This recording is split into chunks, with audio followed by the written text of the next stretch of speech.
अथर्व, तू घरी सांगितलंस का रे तू फेल झाल्याचं? हो, मग मी सांगितलं मम्मीला. मम्मी बोलली थोडी, पण पप्पांना नाही समजलं अजून. मी ताईला सांगितलं मी वर्गात पहिलाच येणार. आता कसं सांगू, मला लई भीती वाटतेय. आणि जर का पप्पांना समजलं तर ते लई मारतील मला.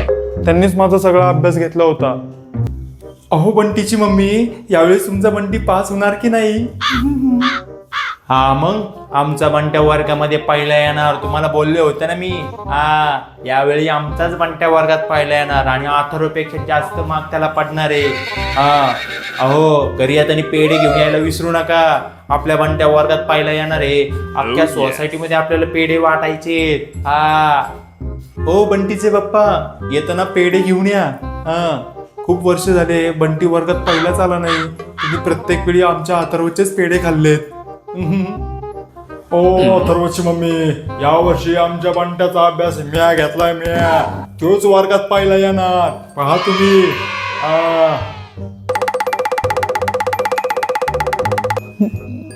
मम्मी, ए बंट्या, अरे वर्गात पहिला आला ना तू? दाखव बरं, चल निकाल तुझा. त्या अथर्वच्या मम्मीला जाऊन सांग वर्गात पहिला आला म्हणून. चल लवकर दाखव. तुझे पप्पा पेढे आणायला गेले, अख्ख्या सोसायटीमध्ये पेढे वाटायचे आपल्याला. दाखव, चल लवकर रिझल्ट. चल. मी वर्गात पहिला नाही आलो. काय, वर्गात पहिला नाही आला? अरे तुझ्या पप्पाने तुझ्याकडून अभ्यास करून घेतला ना, असं काय करतो? मग दुसरा आला का? नाही. काय, दुसरा पण नाही? अरे असं काय करतो तू? अरे तुला चांगले पेपर गेले होते म्हटलं ना तू, आणि मग तिसरा आला का? नाही. अयो, अरे तिसरा पण नाही आला का?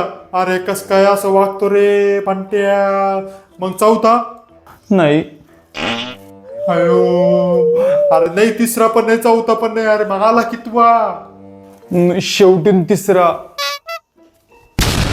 काय, शेवटून तिसरा? अरे काय बंट्या, नालाय का? तुझा अभ्यास घेतला ना मी. हा, मग वर्गात पहिलं कोण आलं? माहित नाही, पण अथर्व नाही आला वर्गात पहिला. काय अथर्वची मम्मी, यावेळेस तुमचा अथर्व नापास नेहमीप्रमाणे वर्गात पहिला आला. हो, धन्यवाद बंटीचे पप्पा. आम्हाला पेढे द्या बरं, ते आम्ही वाटून आलो. नंतर तुम्हाला पैसे देतो.